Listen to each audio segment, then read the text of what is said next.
Bonjour grand public, je suis Nungpo Jean-Paul Ondefort, designer architecte, et aujourd'hui je vous propose de découvrir mon univers.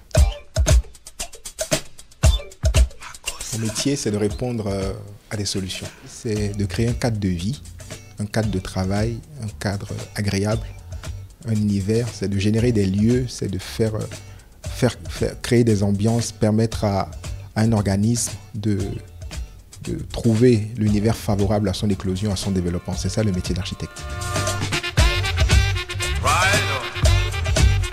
Les contours du métier d'architecte, les contours du métier de designer, c'est la bonne connaissance. Les éléments fondamentaux, c'est la bonne connaissance du milieu dans lequel on intervient. C'est de comprendre la commande, c'est de comprendre le besoin, exprimer ses besoins. Jusqu'au fond, on entre vraiment dans l'intimité de la personne pour lui proposer des solutions adaptées.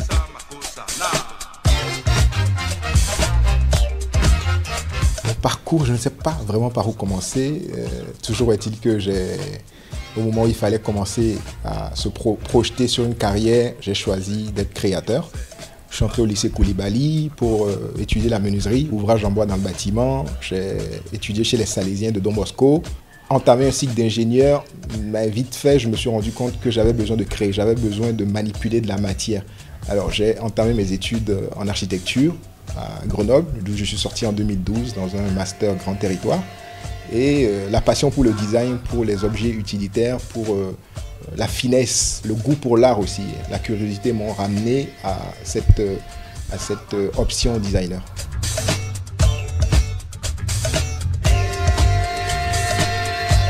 Audience, c'est mon aventure, c'est l'aventure de l'enfant Nungpo. C'est l'aventure de l'architecte qui a décidé de se consacrer à un voyage sur le dos d'un cheval. Un cheval qui puisse s'installer sur un plateau télé, qui puisse s'installer au bord d'une piscine, qui puisse s'installer dans le salon du président de la République. Audience, c'est avant tout un siège en langue gond, fauteuil, tabouret, tout ce que vous voulez, un endroit où se reposer. Une pause.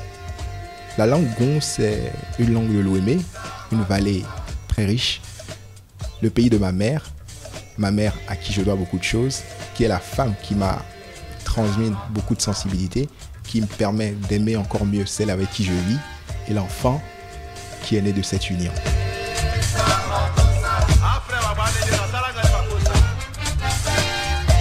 Audience a été présenté au public béninois en août dernier, à l'espace TIFF de Cotonou. Les gens ont reçu Audience comme le début de quelque chose. Ils nous ont dit, les retours sont clairs, il y a encore matière à déclinaison.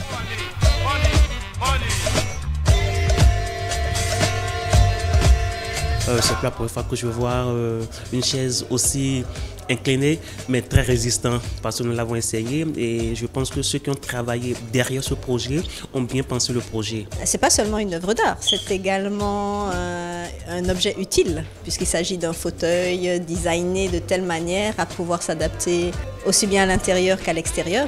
De bout en bout, aussi bien de la conception jusqu'au produit final, c'est du Made in Bénin. C'est un grand succès que ce projet va connaître.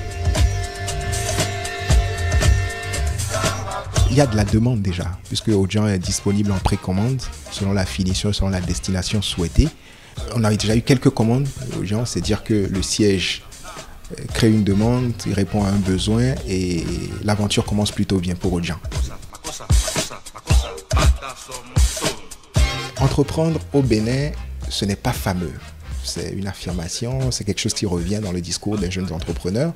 Je ne suis pas totalement d'accord parce que l'entreprise part d'un besoin. Si le besoin est réel et que vous êtes la réponse au besoin, tout est une question de temps. Il faut être patient aussi dans ce qu'on met en œuvre. Ce qui manque à un entrepreneur béninois, c'est l'encouragement. C'est que les gens de façon claire et ouverte lui reconnaissent un tout petit peu de mérite. Entreprendre au Bénin comme entreprendre ailleurs n'est pas facile. Il faut connaître le terrain, il faut s'y faire, il faut s'y adapter.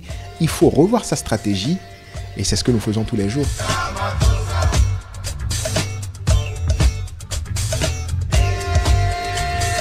Un conseil, quelques recommandations pour ceux qui ont envie, parce qu'il ne s'agit pas que des jeunes. On peut entreprendre à 50 ans, qui ont envie de s'inscrire dans le même registre de création, de design, d'architecture que nous. C'est la ténacité. La ténacité parce que sans cela, nous n'arrivons pas à grand chose. les conseils pratiques, c'est au quotidien qu'on découvre. Il faut être très structuré, il faut être très organisé, il faut avoir une vision, il faut pouvoir renouveler sa vision, il faut avoir une essence, c'est-à-dire quelque chose qui nous permet de carburer, même quand le réservoir est sec. Il faut avoir de la ressource.